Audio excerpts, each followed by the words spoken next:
firing. And Ben Carson is here exclusively. I haven't talked to him for a while. The administration's plans to help relieve California's homelessness crisis and the president's speech celebrating historically black colleges. What was in it that, of course, the mainstream networks didn't cover? But first, Bolton from the White House. That's the focus of tonight's angle. When the story broke that National Security Advisor John Bolton was fired, Trump-hating politicos and media types seized on the departure as more evidence that the doors are coming off the White House. The most convincing evidence that we've seen of late that we have a governing crisis. Adversaries have already detected a significant amount of disarray and chaos. Nobody lasts long in the chaos of the Trump administration. It certainly projects instability to both allies and adversaries alike. I don't think we can emphasize enough, and I heard from a senior Democratic foreign policy maven, if you will, the amount of dysfunction in the foreign policy apparatus. Policy maven, if you will. Well, as usual, the lemmings are totally jumping off the ledge together, okay? Here's what I learned when I was a 22-year-old White House staffer. You know what I learned? That you work at the pleasure of the chief executive, the president of the United States. So if you accept any position in any administration, your job is to pursue the goals of the president, not your own. Your job is to find ways to accomplish his priorities, not your own. Your job is to advocate his worldview, not your own. The president's entitled to the staff that he wants at any moment. This is a staff person who works directly for the president of the United States, and he should have people that he trusts and values and whose efforts and judgments benefit him in delivering American foreign policy. That was Pompeo today. Now, I've known John Bolton for decades. He's appeared on this show many times. We obviously really like him and respect him very much. But his position at the White House, let's all be honest, it was always going to be a complicated fit. Now, remember, Bolton, of course, worked for George W. Bush in one position as UN ambassador. And in some areas, he's closer to the interventionist wing of the GOP than he is to Trump's America First view. Now, I still remember when the Democrats used to agree with being a less interventionist power. But then Trump derangement syndrome took hold, and they became walking contradictions of themselves. Here's what Democrats sounded like when Bolton was appointed. John Bolton didn't even know what he was being hired for, right? Let alone not knowing that he was being hired. And John Bolton is a dangerous man. John Bolton, I think, is a disastrous pick. When it comes to John Bolton, if Congress does not want to go to war, now is the time to start putting restraints on this president. Here's what they sound like now. On a couple key issues, this failed idea for a summit at Camp David and these colossal failures with North Korea, Bolton was right. You need a national security advisor who's willing to give you alternative views. John Bolton will land on his feet. He also has a knowledge about certain ways of the international affairs, international actions.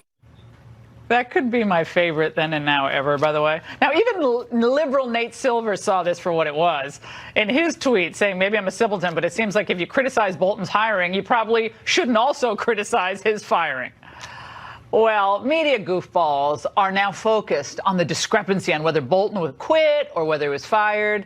He says the former and released this terse resignation letter dated today to prove it. Trump said he asked for the resignation. Translation, fired him last night. But who cares which it was? It was long overdue. Trump's allegiance isn't to any particular process or to any particular cabinet member, but to the people who elected him and to the country at large. He's a true maverick because he came like a freight train at the old GOP foreign policy establishment that had gotten us bogged down in two costly wars as China grew basically unchallenged. Trump promised to bring our troops home from Afghanistan, and yet the military and national security officials have mostly resisted him every step of the way on that goal. This frustrates the president to no end. He knows that most Americans don't just want our troops back home, but they don't even think the wars in Iraq and Afghanistan were worth fighting. But the old Bush team, of course, they won't take no for an answer. despite Obama's election, then Trump's election, of course, Obama came in 2008, then Trump in 2016, which represented a bipartisan and total repudiation of the Bush Doctrine. We left our troops in Europe for 45 years until Germany could unify between 1945 and 1990. We're still there. We keep the peace on the Korean Peninsula since 1953. And I know that Americans are tired of some of the responsibilities, but frankly, there's nobody but the United States of America that can do these. Well, we love Condi, but this isn't 1945 or 1953. It's the 21st century. And after two wars that began post 9/11, this is where public opinion is. Look at it. 62% say Iraq wasn't worth fighting. 59% say Afghanistan wasn't worth fighting. So, look, contrary to being a sign of chaos, the Bolton news, I think, shows a commitment to principle and efficiency. Anyone who can't produce results and anyone who can't get on board with the president's agenda shouldn't be inside working to oppose him or undermine him. H.R. McMaster was canned after some thought he bumbled as national security advisor. Tillerson was a colossal failure at the State Department. Price was fired, a very nice man, at HHS after making no headway on drug prices. Kirstjen Nielsen was gone when she couldn't manage the border crisis. Sessions was shown the door at DOJ after myriad mistakes, including one that led to the appointment of a special counsel. Gary Cohn quit when he lost the debate on tariffs. And let's not forget Scaramucci. He was out after 10 days as press secretary when it became too much mooch and not enough MAGA. President Trump is really impatient for results, and he's going to change personnel as necessary to achieve them. I'll take that any day over someone who cavalierly coasts on the status quo or doubles down on failure with a swagger. Trump's foreign policy is best described as prudent realism. He believes that given the fact that the U.S. economy now represents about 20 to 25% of the global GDP, we need to maximize our leverage wisely. Trump actually considers how much military missions cost our taxpayers, of course, their hard-earned money, and whether they make our life here better and safer at home. Again, the Bushes, very patriotic people. We honor their service in government, but they didn't spend a lot of time worrying about those details. So, looking back on it, is that approach more moral than Trump's when our citizens here drive on roads and bridges that are falling apart? Most voters think we should fix our schools and our airports before we try to fix Syria's. And right now, Trump has a stellar team in place. Just to name a few: Secretary of State Pompeo, Attorney General Bill Barr, Bob Lighthizer at Trade, never been a trade rep better than he, Steve Mnuchin at Treasury, Alex Azar at HHS, phenomenal, Mark Esper, Acting Secretary of Defense, terrific. They all understand their role is to advance the president's agenda. That's the way it works. Sure, you offer your advice and sometimes you debate. President's fine with that. But then you get on board with whatever he decides, not your decision. And if you cannot do that, then step aside for someone who can. Everyone understand? And that's the angle.